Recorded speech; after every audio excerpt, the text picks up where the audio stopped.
Hello everyone, my name is Helen Herrera and today I'm going to talk about Ribavirin for chronic hepatitis A virus infection in transplant recipients and immunotherapy in renal cell carcinoma. But first, I'm a med student at Universidad Católica de Santiago de Guayaquil and here are my Facebook, Twitter, YouTube and Instagram accounts so you can follow me and watch the other videos I have uploaded. First, we have the definition. Hepatitis E is a liver disease caused by infection with a virus known as hepatitis A virus. The virus has at least 4 different types. Genotypes 1, 2, 3, and 4. Genotypes 1 and 2 have been found only in humans. Genotypes 3 and 4 circulate in several animals without causing any disease and occasionally infect humans. So now let's meet some patients so we can put to work what we have learned about hepatitis E diagnostics. Our first patient is Hannah. She feels sick and had to vomit at home. She's feverish and her skin has a yellowish color. Her symptoms started 1 week ago. 4 weeks ago, she came back from Mexico when she visited family. Obviously, we think about hepatitis. Let's order lab tests. In Hannah's lab report, we can see that her liver enzyme function is significantly elevated. Furthermore, her hepatitis E tests are positive. Hepatitis E RNA is also detectable. So what's your diagnosis? Hannah has no history of immunosuppression. So let's take a look back at the graphic dealing with immunocompetent patients. Her ALT is very high, which signifies serious liver damage. Anti-HEV IgM and IgG are both positive, and we could detect RNA in Hannah's stool. Based on these results, we can conclude that Hannah is most likely in the early phase after infection. So Hannah is suffering from an acute hepatitis E infection. Let's see our next patient. Our second patient is Pete. He suffers from abdominal pain of recent onset. In the lab report, we can already see elevated liver enzymes. Pete received a lung transplant 8 years ago.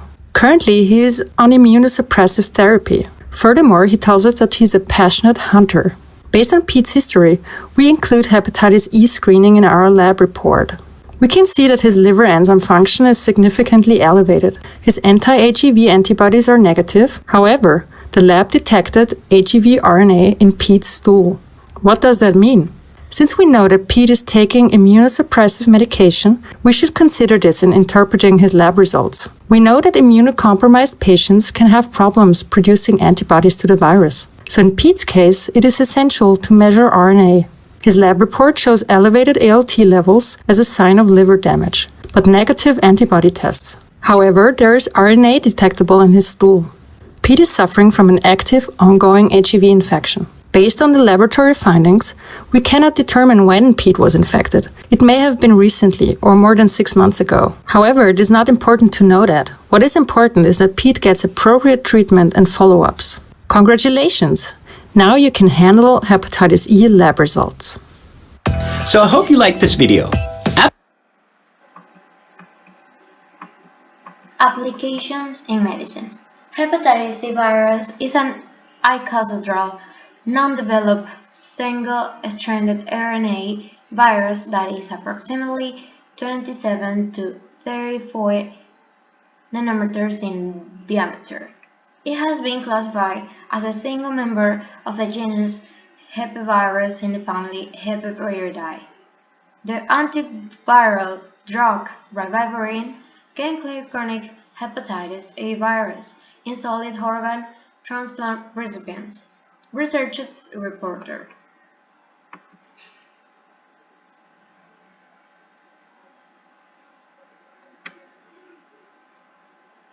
Hepatitis E is RNA virus.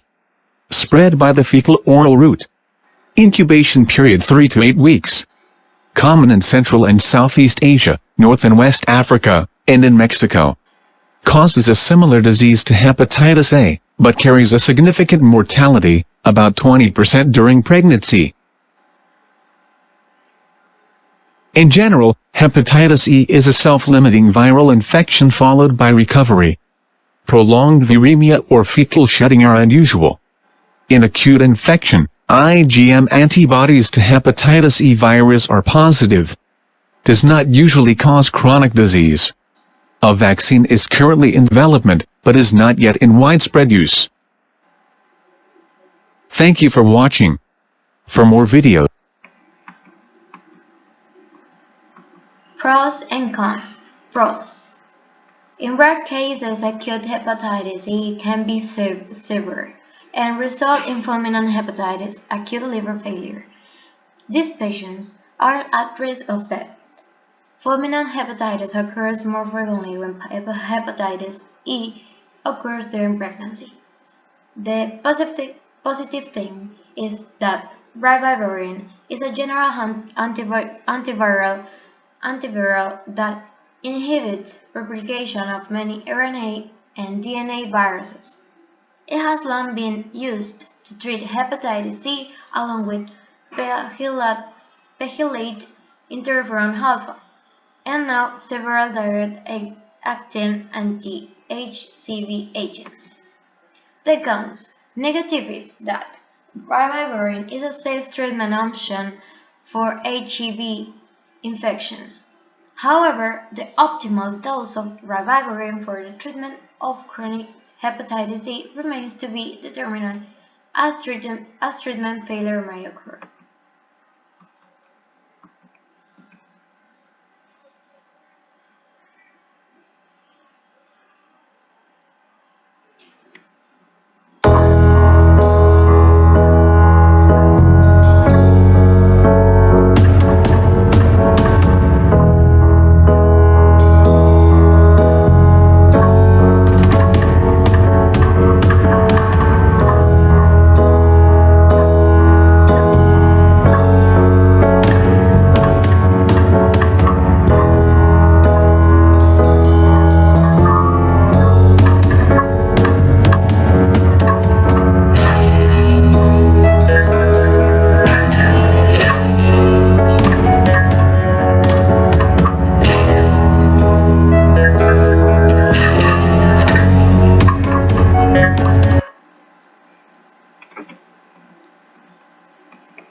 Issue apply in Ecuador.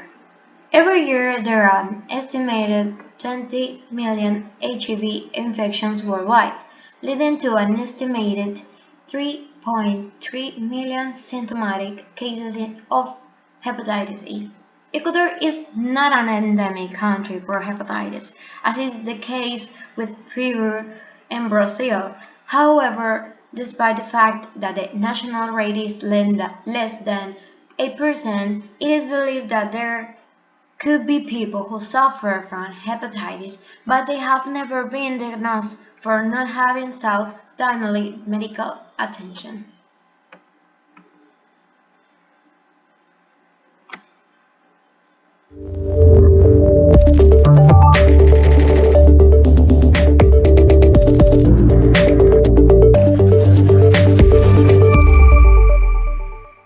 Hepatitis E virus, referred to as HEV, is a common cause of sporadic and epidemic acute liver disease in developing countries. In the United States, sporadic cases of both imported and locally acquired HEV infections are mostly seen among adults. Incubation ranges from 15 to 60 days following exposure, with an average of 40 days.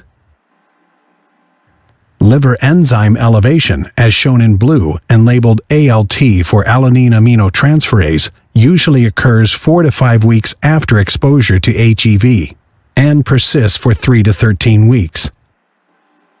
Symptoms noted by the purple bar occur when liver enzymes are elevated. Virus excretion in stool, illustrated by the orange bar, is variable, but usually lasts from about 1 week before symptoms appear until about 1 week after they have surfaced. However, this time frame can be longer in some people. Viremia in acute self-limited infections, shown by the green bar, can be detected about 3 weeks following exposure or a week or so prior to onset of symptoms and lasts for about 2 weeks. Antibodies to HEV, both IgM anti-HEV, depicted by the pink hatched line, and IgG anti-HEV, illustrated by the black hatched line, are usually positive about 3 to 4 weeks after exposure. IgG anti-HEV persists, but IgM anti-HEV declines rapidly during early convalescence and is usually negative by 13 weeks. HEV serologic testing in persons with acute hepatitis for which other causes have been ruled out may be performed, especially in someone who has recently traveled to an area where HEV infection is more common. Chronic HEV infection is rare, but has been increasingly recognized in immune-compromised patients. Immunoassays to detect anti-HEV are commercially available, but are not FDA approved. Nucleic acid tests for the detection of HEV RNA are performed in research labs, but are not commercially available. This segment is now complete.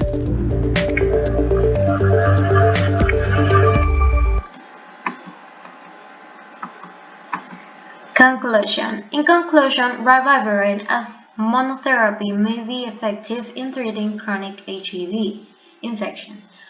A 3-month course seems to be an appropriate duration for this therapy, though a longer therapy can be given to heavily immunosuppressed patients and those who still have viremia 1 month after the initiation of therapy.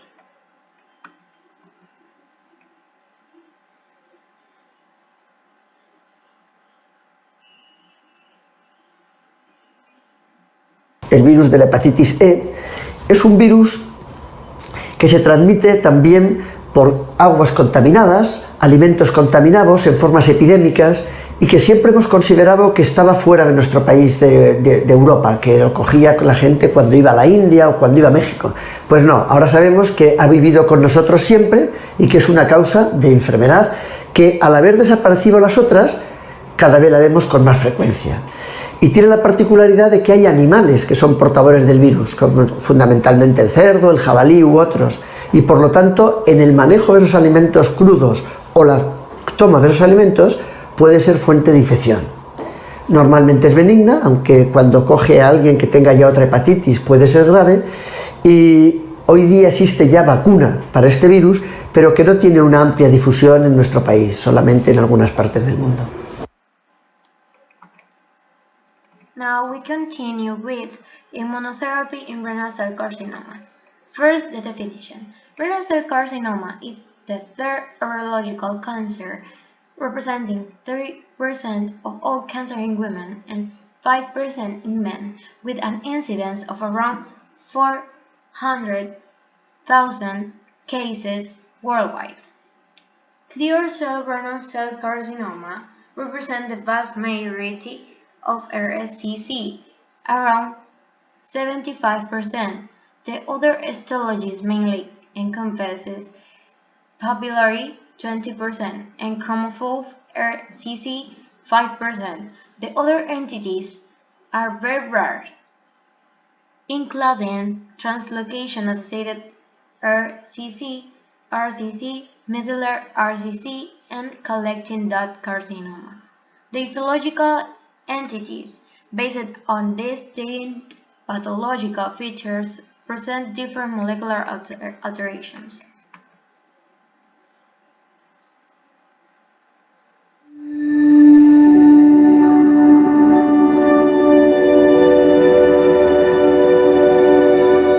Renal cell carcinoma is the most common type of kidney cancer in adults. It accounts for approximately 3% of adult cancers, and the incidence has risen steadily by about 2 to 4% each year in the past few decades.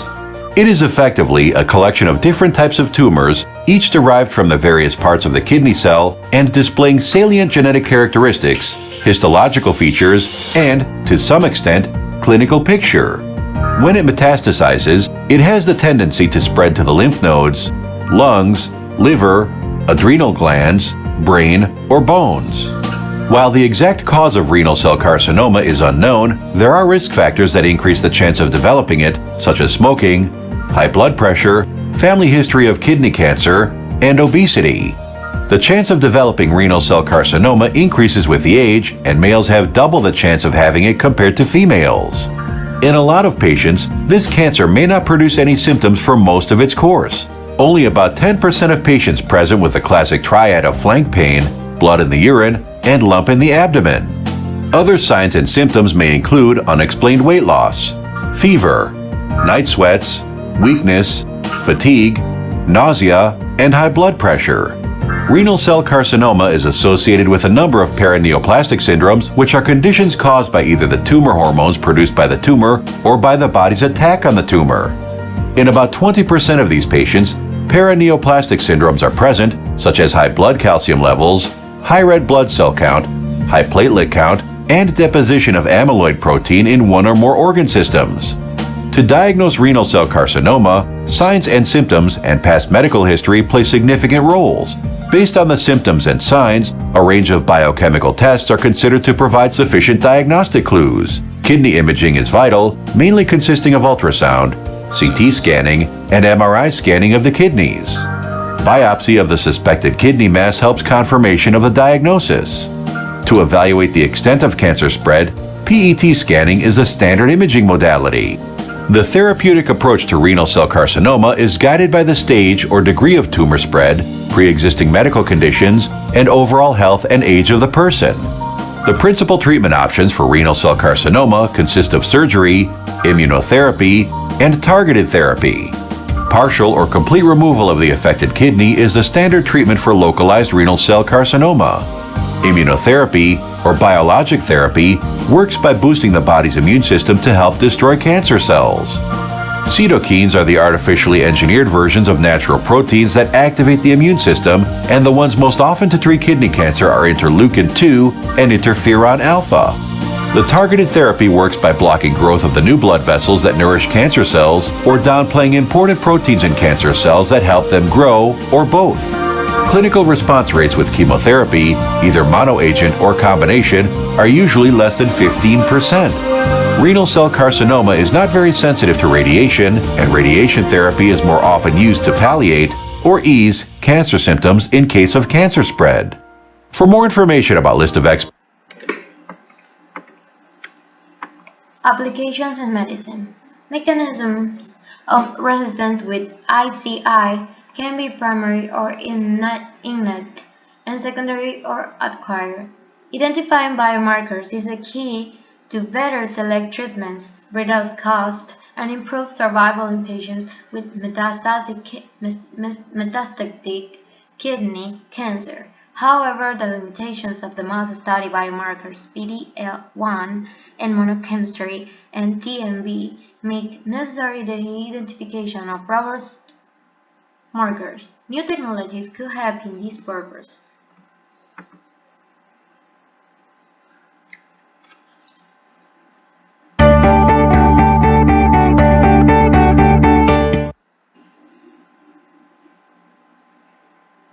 Sunitinib is a standard first-line treatment for kidney cancer, but it's becoming decreasingly used in the first line. For these intermediate and high-risk patients right now, it's probably not the standard of care. The standard of care at Columbia and at other places, actually especially academic places, is combination immunotherapy with anti-PD-1 and anti-CTLA-4. So whether you'd get the same result with modern immunotherapy or not is a very good question, actually. The other thing is I can tell you that there have been preclinical studies and now clinical studies suggesting that you should give immunotherapy before surgery. There was a recent paper in the New England Journal of Medicine from the Hopkins Group showing that in lung cancer, giving immunotherapy before surgery is much more efficacious than giving it after surgery. We don't know whether that's the case in kidney cancer or not, but we do know that sunitinib in the adjuvant setting after surgery has generally not been helpful, actually. So the question is, if we gave immunotherapy before surgery and compared that to immunotherapy alone, what would be the readout? That is being tested to some degree in an ECOG trial at this point with nivolumab monotherapy. But it is an important question. Again, the two things are, if it was a different drug, if it was real immunotherapy, or if it was neoadjuvant treatment was applied, would yes, still have the same result.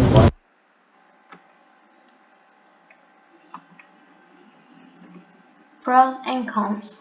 New strategies are emerging to improve the efficacy, and the emerging drugs are under evaluation in ongoing trials.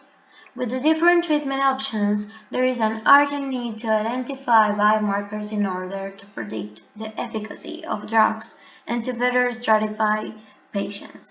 Owing to the limitations of programmed death ligand 1 PD-L1, the most studied immunochemistry biomarkers and of the tumor mutational burden, the identification of more reliable markers is an unmet need. New technologies could help in this purpose.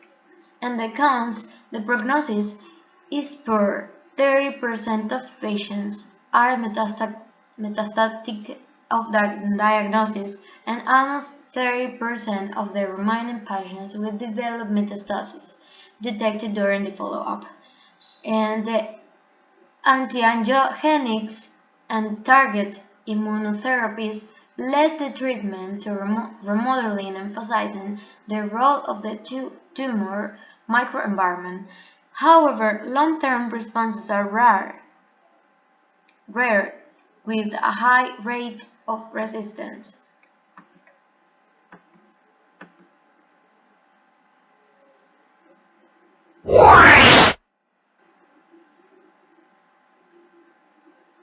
So the next wave is these checkpoint inhibitors. There's at least 4 or 5 trials that I know of. I think only one with atezolizumab that's actually up and running. Others with nivolumab and durvalumab, and also, I mean, any drug you can imagine will be tested in that setting. It probably makes a lot more sense. It's going to be better tolerated for patients, I think.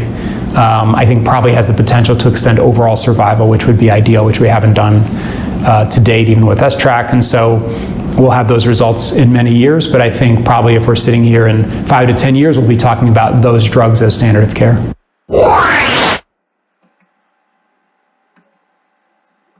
Issue applied in Ecuador. Issue in Ecuador. The most affected component was the treatment. In this case, according to study, 38%.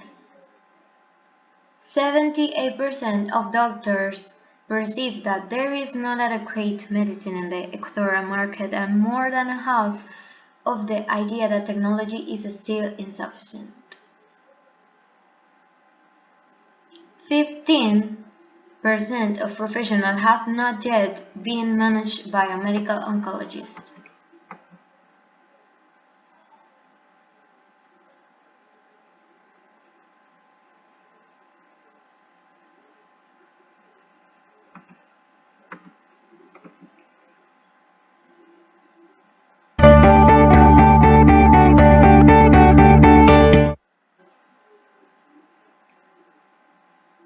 I think when we look at the treatment for advanced renal cell carcinoma, it certainly has changed significantly.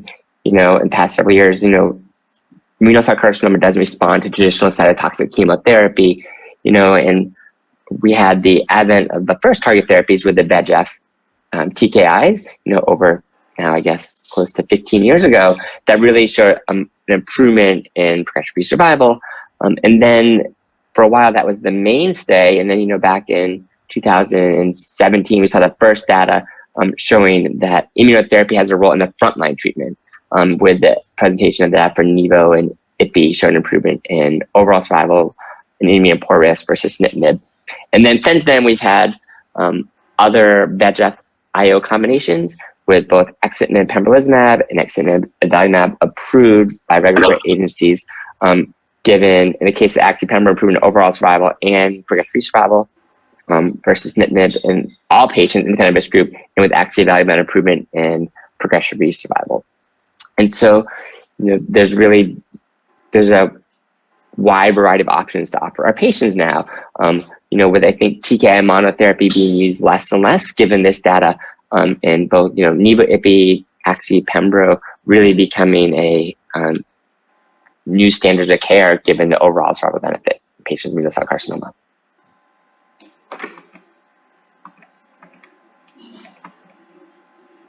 Final conclusion. Conclusions. Therapeutic options for patients with RCC have expanded rapidly over the past decade, with target immunotherapy being the new cornerstone. Several emerging drugs are designed to enhance the anti-tumor immune response and are tested in ongoing trials. With an increasing number of treatment options available, improved biomarkers are needed to better stratify patients and define the optimal selection of patients and the sequence of treatment to overcome resistance, promising biomarkers such as gene expression signatures or good microbiome are under evaluation. It is likely that the future of predictive biomarkers relies on the combination of different approaches reflecting the complexity of the TMA.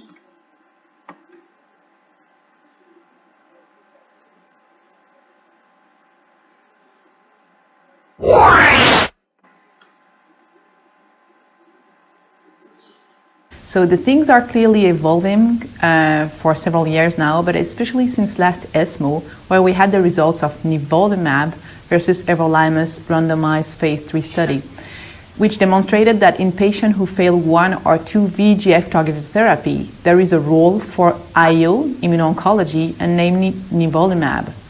It is important because this is changing one of our standard of care, and since last year, this has been implemented in all the guidelines. What is important at this ESMO is that we're starting to have more information on which will be the next step in terms of combining those agents, for instance.